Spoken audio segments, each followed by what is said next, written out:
그리고 또 하나 논란됐던 건 바로 또 해병대원 특검법과 관련해서 내용이 좀 사실 좀 궁금했었는데 이 부분에 대해서는 합의를 못했다고 밝혔습니다. 목소리 들어보겠습니다. 최상병 문제와 관련해서 논의가 있었고요. 국민들께 좋은 소식을 전해드리지 못해서 죄송합니다. 그 부분과 관련해서 조금만 부연을 드린다면 민주당에서 일방적으로 설정하는 그런 기한에 맞춰서 당의 입장을 낼 수는 없다 하는 이야기를 나눴습니다. 국민의힘 내부에서 계속해서 논의를 해나가는 과정이다 하는 말씀을 드렸고요. 자, 결과가 이렇게 나왔습니다. 서로 간의 합의는 없었습니다. 불발됐다. 자, 어떻게 좀 평가하십니까?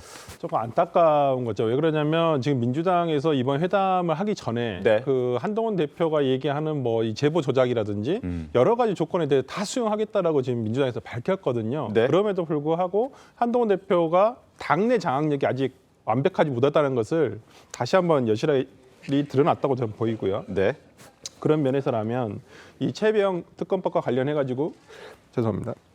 많은 분들이 국민들이 좀 기대를 많이 하셨을 것 같은데 좀 이런 점이 결론이 도출되지 못한 점은 좀 아쉽다고 할 것 같습니다. 알겠습니다. 강성필 평론가님 어떻게 보셨습니까?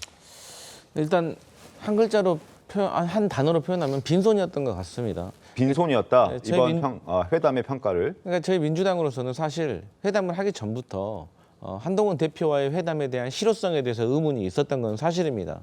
사실 그 전부터 있었지만 대통령께서 어쨌든 여당 지도부의 만찬을 무기한 연기하시고 또 연찬회에도 불참하시고 또 그 불참한 연찬회에 한동훈 대표도 정부 인사들의 어떤 설명 자리에서도 본인도 자리를 이석하는 네. 이러한 갈등들을 보면서 과연 우리가 한동훈 대표와 만나서 한동훈 대표와 합의되거나 협의한 내용이 과연 현실로 이루어질 수 있을까라는 우려가 컸는데 이게 현실로 일어난 겁니다. 그렇기 때문에 이재명 대표로서는 역시 대통령을 만나서 무엇인가를 얘기를 해서 거기에서 만들어진 결과가 현실로 이루어지는구나라는 생각을 할 수밖에 없고요. 네. 하지만 최소한도로 금투세는 대통령실과 여당이 합의를 하고 있는 부분이기 때문에 네. 아무래도 저희 민주당이 금투세에 대해서 조금 완화에 대해서 양보를 하면 또 25만 원 민생회본 쿠폰 같은 경우는 또 여기서 양보를 해서 서로 이 정도는 합의할 수 있지 않을까라는 기대가 있었는데 네. 이마저도 되지 않았다는 것은 어쨌든 한동훈 대표의 리더십에 대해서 의문이다 이런 말씀 드리겠습니다. 굉장히 부정적인 평가해 주셨는데 어떻습니까? 한동훈 대표로선 이게 뭐든 지금 핵심 현안들을 보면은 네. 한동훈 대표 입장에서도 받아들일 수는 없는 거예요. 윤석열 대통령과 같은 생각입니다. 뭐냐 하면은 25만 원 같은 경우는 당장 거부권을 행사한 법안이고 대통령이 네. 그리고 그게 그 정부의 예산 편성권을 침해한다는 게 있어요. 네. 아주 결정적인 그 독소 조항이 있는 겁니다. 그건. 그래서 한동훈 대표도 그건 받아들일 수가 없는 것이고 좀 전에 말씀드린 의료 대란도 같은 이유는 그건 설명을 들었고 최상병 같은 경우는 자, 왜 그러면은 그 제보 조작을 포함시키자고 했고 또 제3자 특검을 받아들이겠다고 했는데 왜 그것을 합의를 못했느냐 이야기잖아요. 네. 그런데 그것은 물론 제3명 특검을 수사 대상에 넣자고 했고 받아들이겠다고 일부에서 했죠. 민주당 일부에서. 그렇죠. 공식적인 반응이 아닙니다. 네. 그리고 제3자도 받아들이겠다는 건 민주당 일부에서 이야기하는 거예요. 이재명 대표는 그 전에 반대했었습니다. 네. 그러면 본인들이 정말 이것을 오늘 대표회담을 앞두고 이 합의를 할 생각이 있었으면 지금 세 번째 발의해놓은 걸 폐기를 했어야 돼요. 폐기를 지금 독소 조항이 많이 있는 걸 그렇죠. 발의를 했던 걸 폐기를 하고 이걸 원점에서 그 협상을 해야 되는데 그건 독소 조항 그대로 두고 국민의 보고 발의를 하라는 거예요. 그것도 날짜 일주일 주면서 일주일 다 돼가는 거 오늘 중으로 발의하라 이렇게 이야기를 했거든요. 그래서 이거는 아예 그 협상 카드에 그 협상 테이블에 오르는 것이 이 부적절한 그 사안이었어요. 그래서 이게 오늘 뭐 합의를 넣을 수가 있는 게 아니죠. 이 협상을 시작을 하려면 네. 민주당이 제출한 거를 폐기를 하고 시작을 해야 돼요.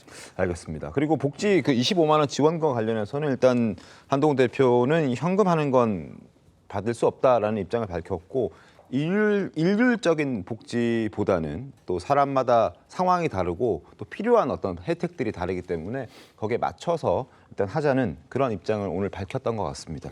우선 아마 국민 여러분들께서 이번 회담에서 뭐 엄청난 성과가 나오실 거라고 저는 기대하진 않으셨을 거예요. 최상병 특검이 합의될 것이다 이런 기대를 하신 분은 저는 이미 없었을 것이라고 생각합니다.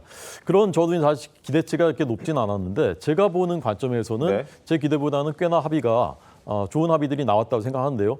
첫째, 우선 그 지난번에 이제 여야가 정쟁이 있었지만 그래도 간호법이라든가 구하라법이라든가 전세 사기 특별법 같은 것들을 입법시키면서 그래도 할 일은 한다. 아빠 엄마가 싸우더라도 식구들 밥상 차리는 것은 중단되지 않는다라는 걸 국민들한테 보여드리는 그런 큰 그 성과가 있었는데 이번에 이제 그 여야 공통 정책의 공약에 대해서는 협의기구 만들자라는 네. 것도 저는 의미 있는, 어떻게 보면 나중에 민생에 대해서 이런 것들이 남는 것이거든요. 그다음에 이제 AI 기본법, 그다음에 반도체 네, 네. 지원, 그다음에 이제 국가 기관 전력망. 이게 AI 산업은 전력 많이 쓰고 또 폭염 점점 폭서 심해지기 때문에 이런 것도 굉장히 중요한 것인데 여기에 대해서도 적극 논의한다. 저는 굉장히 의미 있는 합의들이라고 생각합니다. 그다음에 25만 원법에 대해서는요. 네. 이재명 대표께서 모두 발언하실 때 그런 말씀하셨어요. 차등 선별 지원도 검토할 수 있다. 한 발 물러선 것이거든요. 저는 거기에 따른 합의라고 저는 해석했는데 가계와 소상공인 부채의 부담을 완화하고 지원하는 방안을 적극 추진한다. 이게 저는 아마 그 부분과 연결된 합의라고 저는 봅니다. 25만 원 부분에 대해서 뭔가 출구가 생겼다라고 저는 보고요. 그다음에 이제 지구당 도입에 대해서도 적극 협의한다. 이런 것들 의미 있는 협의고, 다만 아쉬운 것은 금투세는 오늘 아마 합의가 될 수도 있지 않았겠느냐라고 봤는데 오늘 브리핑 보면은 이제 저희 당에서는 유예라도 하자라고 네. 했는데 그 부분 이제 받아들이지 않고 민주당이 거기에 대해서 이제 종합적인 대책을 검토한다 이렇게 됐기 때문에 이 부분이 저는 제일 오늘 아쉬운 부분이 아닌가 싶고요.